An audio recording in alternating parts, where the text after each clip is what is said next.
गरीब साध साध सब नेक हैं, आप अपनी ठोरे, जो सतलोक ले जाएंगे वो साधु कोई और।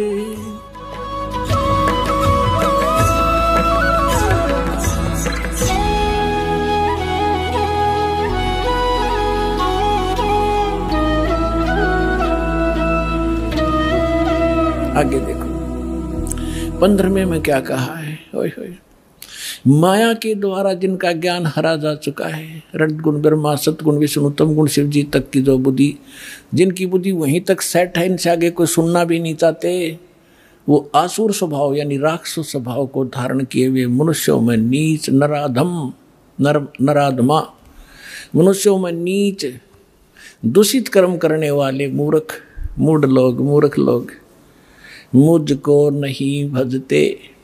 अब दास आपको सुनाएगा थोड़ा सा मौखिक कथा। अब इसमें ये क्यों कहा है कि तीनों गुणों के पुजारियों को राक्षस कहा और मेरी भक्ति यानी ब्रह्म साधना भी नहीं करते, ये ब्रह्मा विष्णु महेश तक सीमित है, अन्य देवी देवताओं तक सीमित है, इनको राक्षस स्वभाव को धारण किए मनुष्यों में नीच दूषित कर्म करने वाला क्यों कहा। रजगुण ब्रह्मा जी की साधना की थी, भक्ति की थी, हिरण्यकशिपु ने अंडरस्टूड है, राक्षस कहलाया, अपने बेटे का दुश्मन बन गया और कुत्ते वाली मौत मारा गया। तमगुण शिव की भक्ति की थी रावण ने, और आपको पता उसकी कैसी गति हुई, राक्षस कहलाया। और एक भस्मागिरी नाम का शिव का पुजारी था, और उसने भगवान शिव के कैलाश पर्वत पे उनके गेट के सामने 12 वर्ष तक भक्ति करी, ऊपर न पैर नीचे न सिर, सिरासन पर। एक दिन पार्वती ने प्रार्थना की, आप तो महादेव हैं, समर्थ हैं, आपका पुजारी क्या मांगता है, दे दे इस बालक को। भगवान शिव ने कहा कि मांग भस्मागिरी, क्या मांगता है। भस्मागिरी ने कहा ऐसे नहीं, आप वचनबद्ध हो तब मांगू।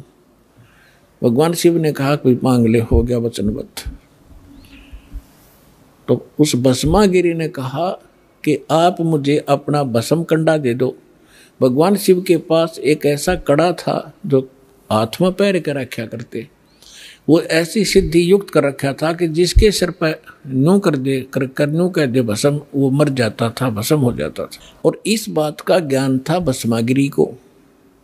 ये गिरी पुरी नागा कनपाड़े नाथ, ये सारे के सारे 10 नामी ये शिव के पुजारी हैं, सन्यासी।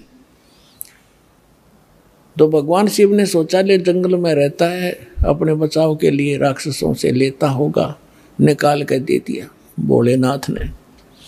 अब जो ही भस्मागिरी के हाथ में भस्म कड़ा आ गया, उसी समय आंख बदल गया और हंसा न उठा का मार के, ले होले शंकर होशियार, तुझे मारूंगा, तुझे भस्म करूंगा और पार्वती को अपनी पत्नी बनाऊंगा। मैं इसी उद्देश्य से साधना कर रहा था।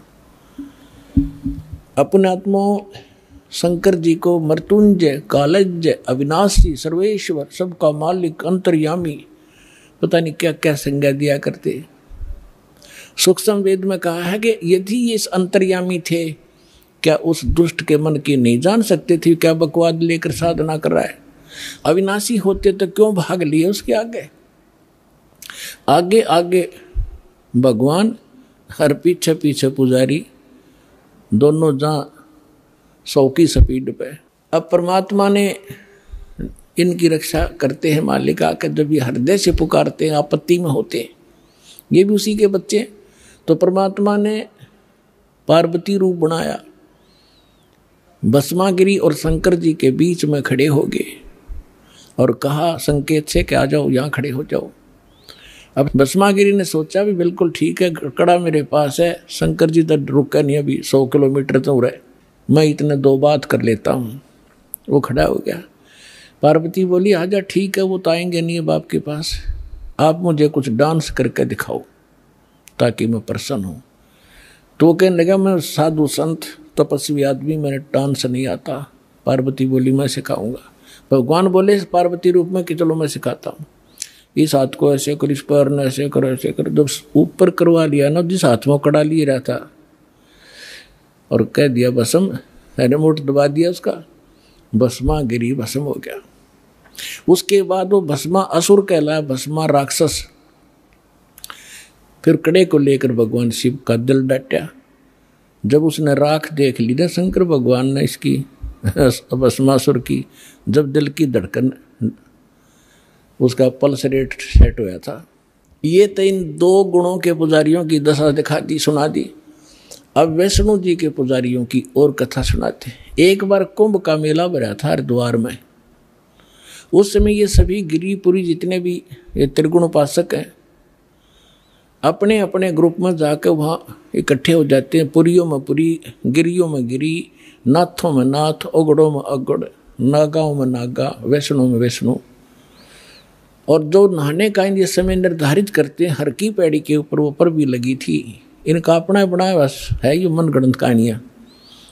फिर भी उस अनुसार वो उस नहाने के लिए सबसे पहले नागा पहुँच गए हर की पैड़ी के ऊपर। पीछे तागे वैष्णो जो विष्णु जी के उपासक सतोगुण के। अब उन्होंने कहा कि नागाओं तुम बाद में स्नान करना, हम सर्वश्रेष्ठ हैं, हम भगवान विष्णु के उपासक हैं और हम पहले स्नान करेंगे, हम प्रथम स्नान करेंगे। नागाओं ने कहा कि नहीं, हम सर्वश्रेष्ठ हैं, हम त्यागी और बैरागी हैं, हम वस्त्र तक नहीं रखते, हम सर्वश्रेष्ठ हैं, हम सबसे पहले स्नान करेंगे। वैष्णो साधुओं ने कहा कि तुम पशु की तरह नंगे फिरते हो, टट्टी के हाथ भी ना धोते, शर्ट फरडो राख लपेट रखी, तुम कहे कि शुद्ध हो, उत्तम हो, बाहर निकलो, हम प्रथम नहाएंगे। अब इतनी अकल थी इन लोगों में। गंगा का पानी मैला हुआ था, 2 मिनट पाछे नहा लेते, वो नहा ले जबकि बिजली गिरी थी वह, पर भी खत्म हुआ थी 2 मिनट में। पर वो नहाना नूना भी भूल गए।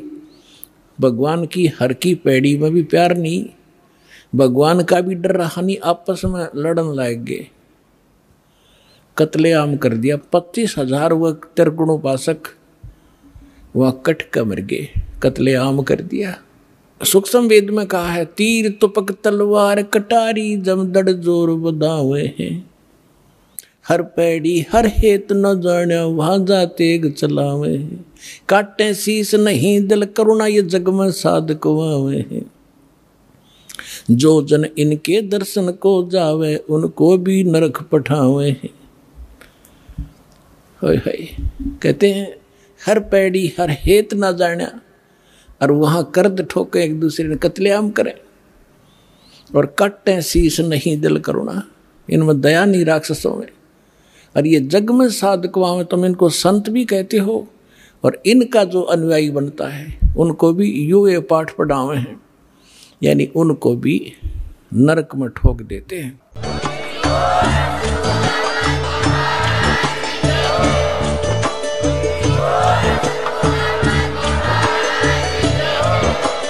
आप सुन रहे थे जगत गुरु तत्वदर्शी संत रामपाल जी महाराज जी के मंगल प्रवचन। अधिक जानकारी के लिए विजिट कीजिए हमारी वेबसाइट www.jagatgururampalji.org। संत रामपाल जी महाराज जी के शुभ आशीर्वाद से पूरे विश्व भर में 500 से भी ज्यादा नाम दीक्षा केंद्र हैं, जिन पर संत रामपाल जी महाराज जी द्वारा ऑनलाइन निःशुल्क नाम दीक्षा दी जा रही है। अपने नजदीकी नाम दीक्षा केंद्र का पता करने के लिए संपर्क करें 8222880541।